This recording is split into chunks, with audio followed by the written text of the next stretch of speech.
Back in the 1960s, car makers didn't just build cars. They built rolling experiments, packed with so much technology and ambition that half the time, mechanics didn't know whether to fix them or call an exorcist. These weren't your average family sedans. They were the over-engineered monsters of their decade. So buckle up, because we're about to explore a dozen machines that made the 60s both glorious and utterly insane. Citroën DS. If one car screamed over-engineered, it was the Citroën DS. Launched in 1955 but ruling the 60s, this French masterpiece looked like something that had landed from another planet. The body design alone made Americans stop mid-cigarette and stare. But what really made it insane wasn't the style. It was the hydrop pneumatic suspension. Imagine driving a car that could raise, lower, and glide over bumps like you were floating on liquid air. That was the DS. The hydraulic system didn't just handle the suspension.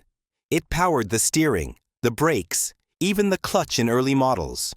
Turn the steering wheel and the car seemed to read your mind, gliding effortlessly in a way that felt less mechanical and more like sorcery. The headlights swiveled with the wheels, making dark French country roads light up as if the car itself was looking where you looked. It was futuristic, bold, and slightly terrifying. Of course, such wizardry came at a price. Maintaining a DS wasn't a Sunday afternoon project. One wrong move with the hydraulic lines and you could end up with green fluid spraying across your garage floor. But when it worked, it was heavenly. Politicians loved it, revolutionaries adored it, and engineers saw it as proof that cars didn't need to follow rules. The Citroën DS wasn't just over-engineered, it was a rolling dream, equal parts genius and madness. Chevrolet Corvair. Chevrolet wanted to give America something daring. In 1960, they launched the Corvair, the only mass-market American car with a rear-mounted, air-cooled engine. At first glance, it looked like GM had built a poor man's Porsche. Light, compact, and unconventional, it was a middle finger to the big chrome-loaded land yachts Detroit was known for. But under that shiny exterior was one of the most controversial engineering experiments of the decade. Instead of a traditional front engine, the Corvair used a flat six mounted out back, connected to swing axle suspension. On paper, it sounded like a bold leap into European-style innovation. In reality, it meant the car could behave like a nervous terrier if you cornered too hard. Rear swing axles caused unpredictable handling, and drivers who weren't ready for snap oversteer found themselves facing the wrong direction before they could blink. The engine was also an exercise in complexity. Air-cooled designs were unusual in America, and mechanics weren't exactly thrilled about troubleshooting one. Add in GM's decision to cut costs on stabilizer bars, and you had a car. That ended up in the crosshairs of Ralph Nader's famous book, Unsafe at Any Speed. The Corvair became the poster child for engineering excess gone wrong. But here's the twist. Enthusiasts loved it. For those who learned its quirks, the Corvair was fun, efficient, and charmingly rebellious. It even spawned turbocharged versions, something unheard of in the early 60s. Still, its legacy was sealed as one of the most over-engineered gambles of the decade. An ambitious idea that Detroit wasn't ready to support. Mercedes-Benz 600 Grosser. If the Citroën DS was a dream, the Mercedes-Benz 600 was a nightmare for anyone who had to repair it. Nicknamed the Grosser, this massive luxury sedan hit the roads in 1963 and quickly became the ride of choice for the world's most powerful figures. Dictators, rock stars, popes, they all wanted one. Why? Because the 600 wasn't just a car. It was a rolling fortress, built with more hydraulic lines than a small factory. The heart of the madness was its high-pressure hydraulic system, running at over 2,000 psi.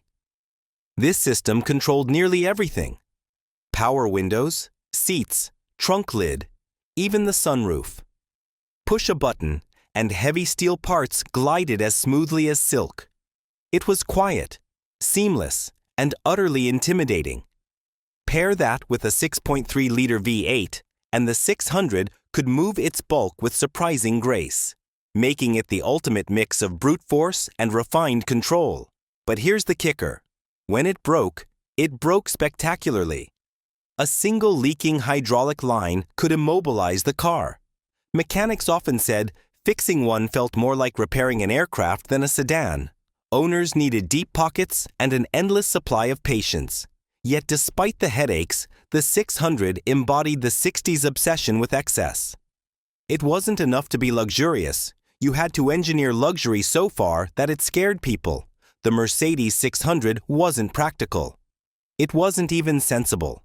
But it was unforgettable. The kind of car that left a mark on history by being too much of everything all at once.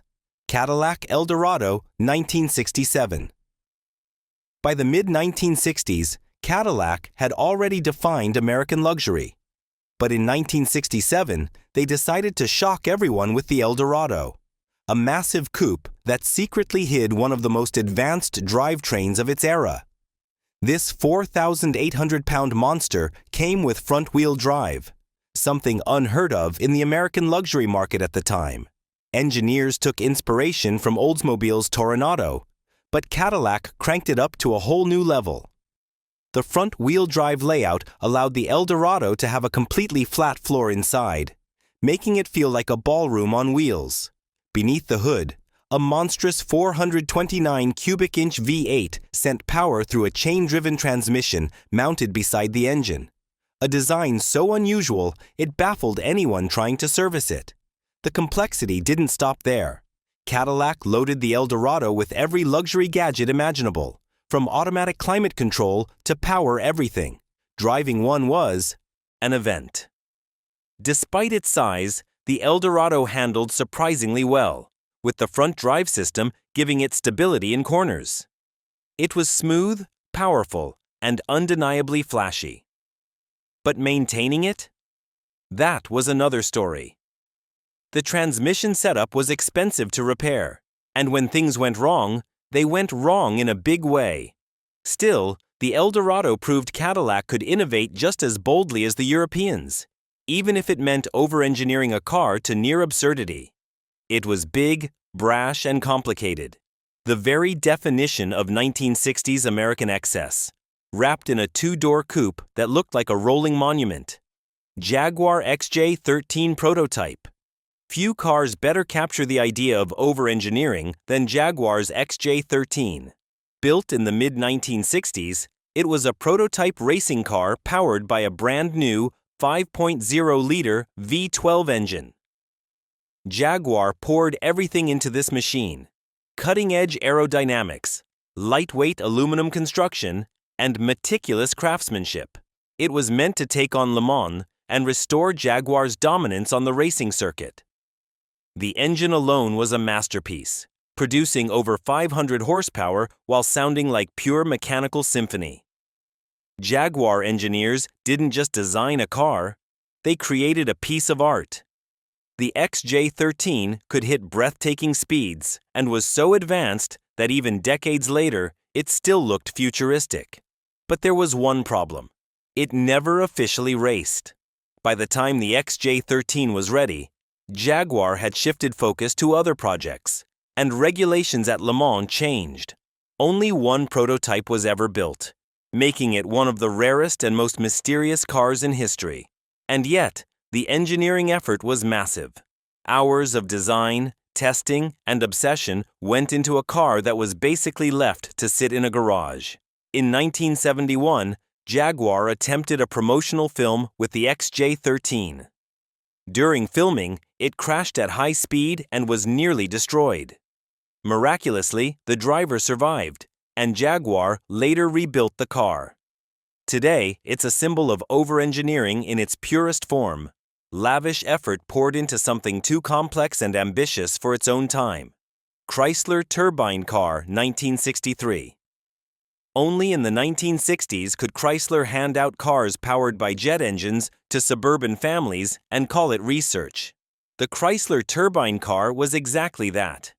A futuristic sedan with a turbine engine under the hood, as if someone at Chrysler thought, What if we put a jet fighter in a family car?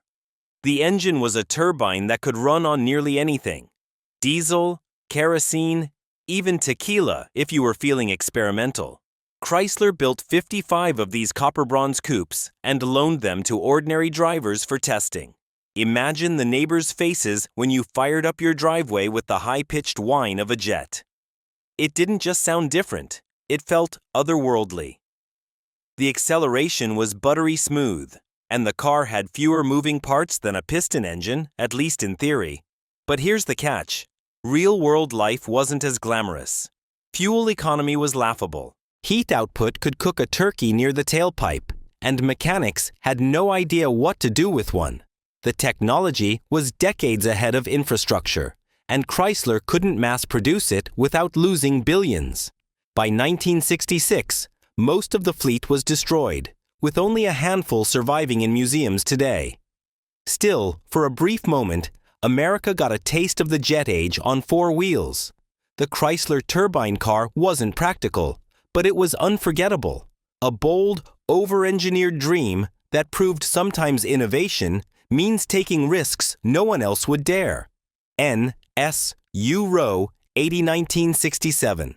When NSU unveiled the Row 80 in 1967, it looked like the future had arrived early. Sleek, aerodynamic, and powered by a revolutionary twin-rotor Wankel engine, this German sedan was so advanced it made Mercedes and BMW look conservative. It even won the 1968 European Car of the Year award. But behind the awards and the applause was a car that turned over-engineering into a financial disaster. The Wankel rotary engine was compact, lightweight, and smooth. It made the Row 80 feel like nothing else on the road, delivering seamless power without the vibrations of a piston engine. Paired with a semi-automatic transmission, front-wheel drive, and futuristic styling, the Row 80 was an engineering marvel. Drivers loved its handling and refinement. It was like a spaceship disguised as a sedan. And yet, it nearly bankrupted NSU. Why? Because those rotary engines wore out faster than party balloons. Apex seals failed so quickly that many owners needed new engines within 30,000 miles. Warranty claims piled up, mechanics cursed its complexity, and NSU's reputation took a beating. Eventually, Volkswagen absorbed NSU, and the RO 80 faded into history as a brilliant idea that the world just wasn't ready for. Today, the Row 80 is remembered as both a visionary leap and a cautionary tale. Over-engineered? Absolutely. But it also proved that sometimes the future arrives before the technology is ready to sustain it. Lincoln Continental, 1961. The 1961 Lincoln Continental wasn't just a car. It was a statement. Long, low, and impossibly elegant, it became an icon of American luxury. But underneath its clean, squared-off styling was a level of engineering complexity that turned mechanics into unwilling puzzle solvers. For starters, it was massive, over 18 feet long, and yet packed with delicate innovations. The most famous, rear-hinged back doors that opened wide, creating a grand entrance but also endless engineering headaches. Keeping them aligned and safe on such a heavy car required meticulous design and constant maintenance. Power everything. Windows, seats, antenna, even the vent windows ran through wiring that could make electricians sweat. The Continental also introduced unibody construction to Lincoln's lineup, a move meant to modernize, but which made repairs after accidents more complicated and costly. And then there was the ride. Soft, luxurious, but dependent on finely tuned suspension that wasn't built for backyard mechanics. This was a car that demanded specialized care, and if neglected, it became a driveway ornament instead of a cruiser. Despite all that, the Continental became a legend. Presidents used it, celebrities flaunted it, and average Americans dreamed of it. It embodied the idea that luxury wasn't just about leather seats. It was about over-engineering a car so that every moment inside felt like a special event. Complicated? Yes. Overbuilt? Absolutely. But unforgettable? Without question. Iso Grifo, 1965. In the mid-1960s, Italy wasn't just making fast cars, they were making rolling works of art.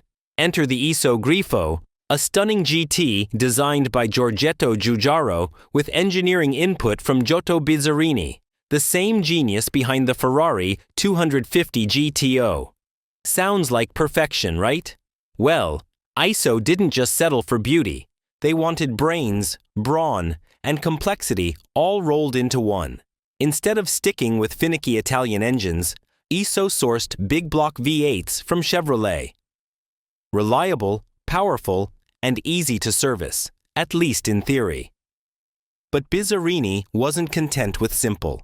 He shoved those engines deep into the chassis, creating a near-perfect weight balance, but also making mechanics curse every time they had to reach for a wrench. Cooling, wiring, and fitment were headaches that came baked into the design. The Grifo also had advanced aerodynamics for its time, making it both elegant and deadly fast. Top speeds over 150 miles per hour weren't just promised, they were delivered. But while it was a driver's dream, the reality of ownership was different.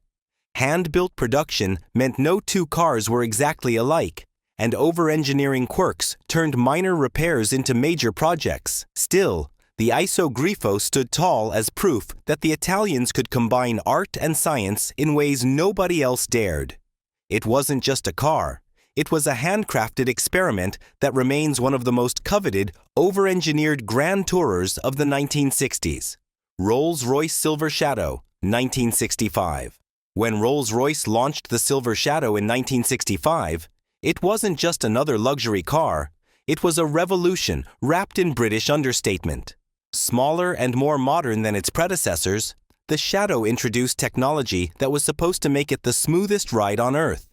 And it succeeded, but at the cost of being absurdly complex.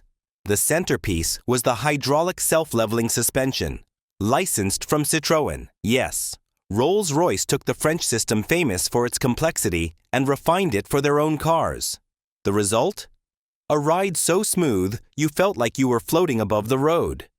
But when the hydraulics failed, and they often did, owners discovered that fixing one of these was less like car repair and more like surgery on a mechanical organ. The braking system was equally advanced, with twin hydraulic circuits and high-pressure lines that could stop a small train.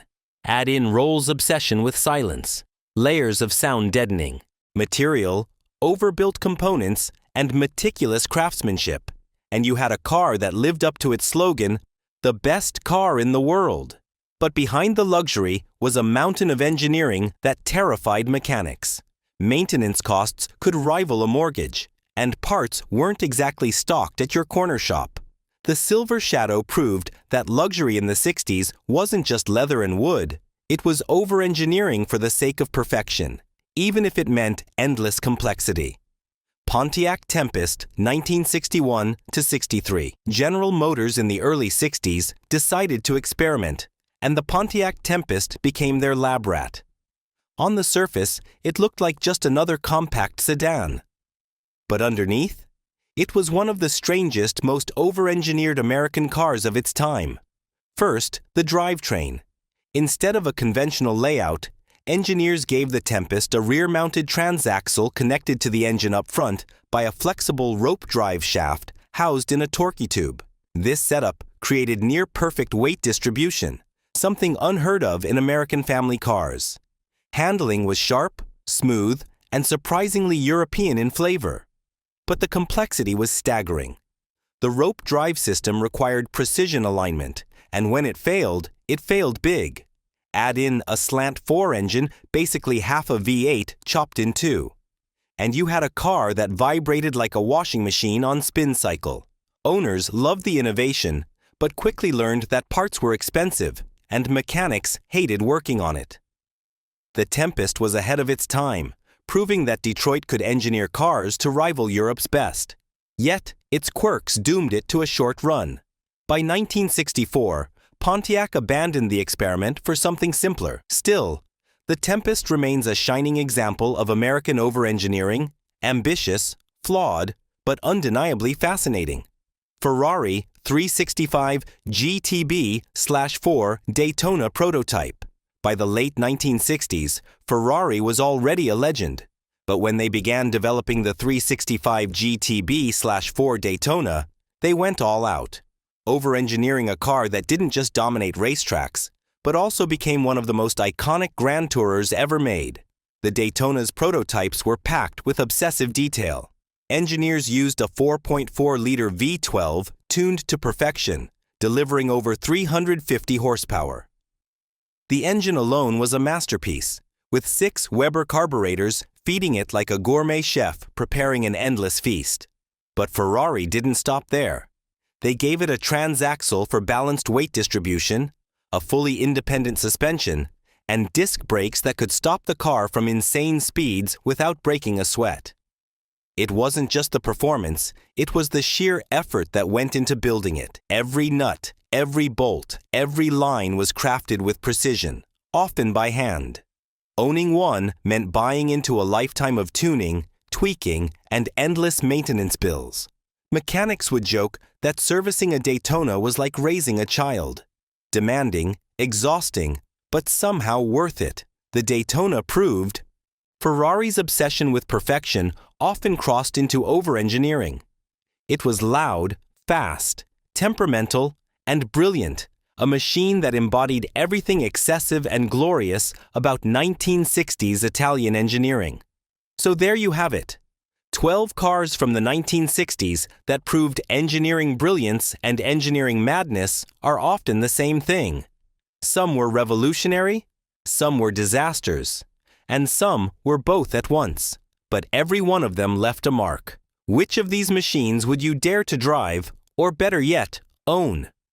Drop your thoughts in the comments, hit that subscribe button, and remember, sometimes too much engineering is exactly what makes a car unforgettable.